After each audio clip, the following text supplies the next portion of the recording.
బాగా ఆడిన. బట్ లాస్ట్లో నేను బ్యాలెన్సింగ్ గేమ్లో లెఫ్ట్ లెగ్ పెట్టిన బ్యాలెన్స్ చేయడానికి, రైట్ లెగ్ పెట్టకుండా. సో నాకు అది స్ట్రాటజీ పరంగా రాంగ్ అనిపించింది ఆ టైంలో. దానికి డిసప్పాయింట్ అయినా.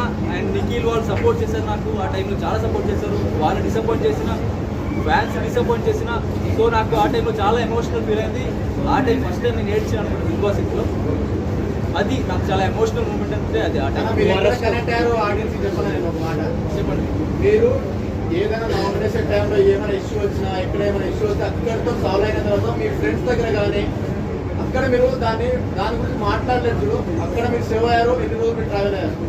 అగ్రెషన్ కొంచెం తగ్గించుంటే ఫైనల్ దాకా వెళ్ళే ఛాన్సెస్ ఉండేదేమో అనిపించింది.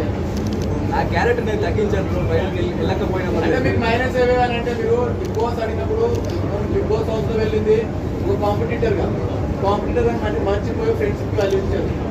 నువ్వు ఫ్రెండ్కి గెలవాలంటే బయట నుంచి సపోర్ట్ చేయాలి, కానీ ఒక కాంపిటీటర్ ఉన్నప్పుడు సపోర్ట్ చేయడం కరెక్ట్ కాదు కానీ.